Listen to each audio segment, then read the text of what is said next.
seems so very much to do. Ooh, I will linger a while, gazing through your lovely eyes of blue.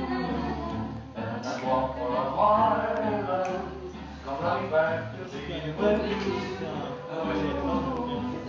And the way you make a pair of wings, they are beauty forever. Ça, c'est notre travail, ça. On va se servir de tout ce qu'on a sous la main pour embellir ou légèrement transformer la réalité. C'est mon dernier achat.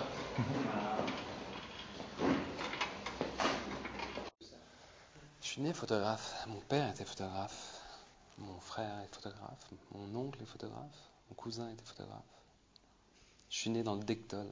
Le Dectol, c'est un produit chimique.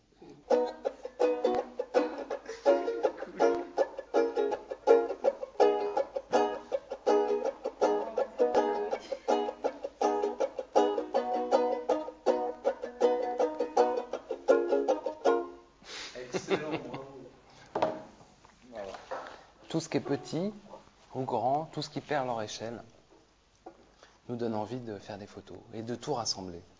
Et c'est une des magies du numérique, c'est de pouvoir tout remettre sur un plan.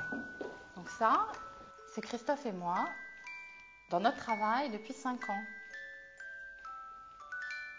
C'est la peinture qui danse avec la photo, dans une petite boîte qui tourne en rond.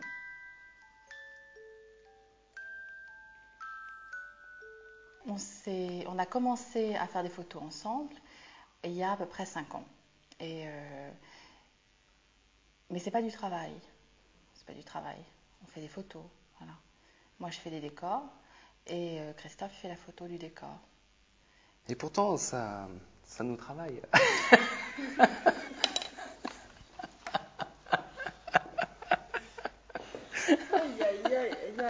Bon, je vais m'absenter quelques minutes pour laisser parler tout seul. Enfin, c'est très sérieux la photo. C'est notre vie, quoi.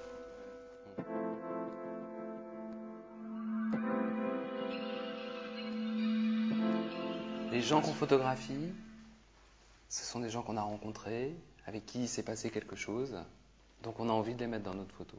C'est comme ça que ça fonctionne. On est attiré par quelqu'un, donc on a envie de le mettre dans notre univers. Donc on va fabriquer un décor pour lui. On se met à ses petits soins, quoi. En tout cas, on travaille qu'avec des gens qu'on connaît autour de nous. Même celui qui va tirer notre photo au labo, ça sera quelqu'un, il faudra que je le connaisse bien. En fait, nos photos nous ressemblent. Elles sont constituées de tout ce qu'on aime.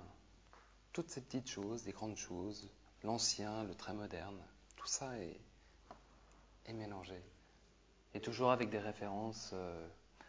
On lit beaucoup de livres d'art, on étudie beaucoup d'artistes, on se plonge dans leur univers, et c'est ces images qui nous font rêver et qui après nous donnent envie de, à notre tour, recréer ces images à notre façon.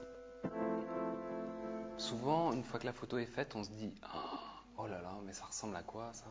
Et pourtant, on ne renie pas, effectivement, il y a du mauvais goût, souvent ça part de quelque chose de très esthétique et puis on le transforme. Ça sera à la fois joli mais à la fois dérangeant. C'est toujours dérangeant en fait. Mais la vie me dérange, donc c'est normal que les images soient dérangeantes. Une image va nous plaire et on va partir d'une couleur ou d'une pose d'un modèle et on va essayer de recréer. À ce moment-là, j'en parle avec Virginie. Et Virginie, elle, fait un dessin. On réalise après le décor à partir de ce dessin.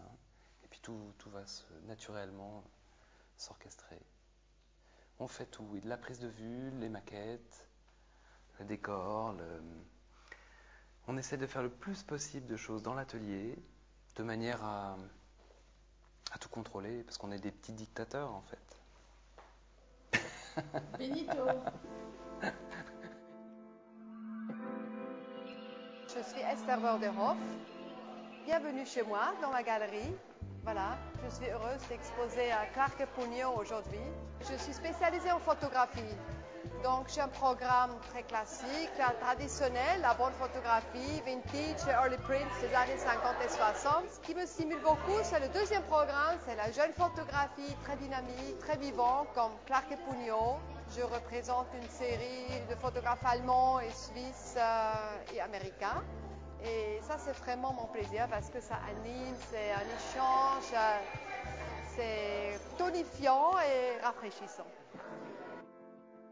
Quand on a commencé à mélanger la photo et la peinture, c'était pour recréer l'univers du peintre américain Edward Hopper, qui représente deux ambiances qui nous sont propres.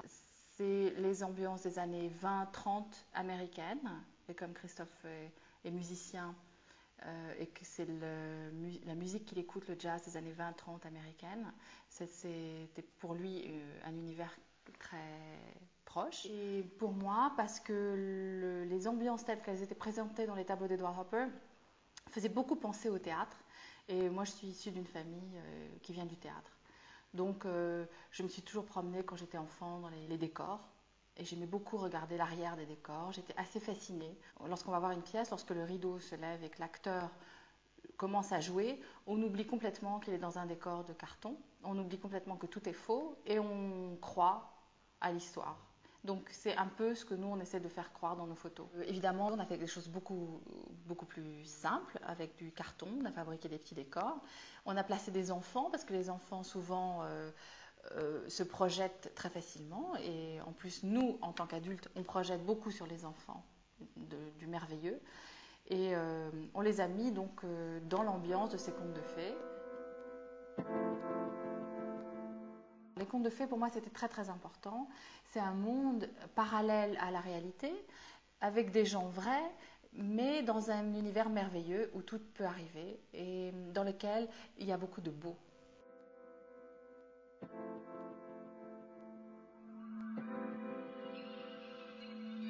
Le merveilleux, il se trouve dans la vie réelle, si on veut bien le regarder et si on veut bien prêter attention. On a fait aussi une série de photos dans lesquelles on a mis en scène des personnes que nous on a appelées les bourgeoises d'Angoulême, c'est-à-dire ce sont des femmes issues du milieu social de la bourgeoisie, d'une petite ville de province de l'ouest de la France qui s'appelle Angoulême. Et on leur a demandé de poser en tant que ce qu'elles sont, c'est-à-dire que elles viennent à Paris avec un petit sac à main, elles viennent passer 24 heures dans notre studio et elles sont leurs personnages de la vraie vie.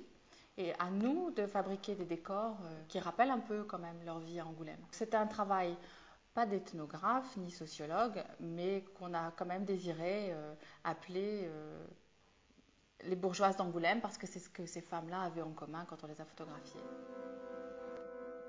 Le but d'un vernissage, c'est de pouvoir rassembler autour de nous nos amis, les gens qui nous ont soutenus, les modèles et des acheteurs. On ne voit jamais les gens qui regardent nos photos, donc nous on ne sait pas ce que les gens y pensent de notre travail. Donc les vernissages, c'est l'occasion de faire se rencontrer la photo, les clients, nous, la galerie. Voilà, c'est très important et très angoissant.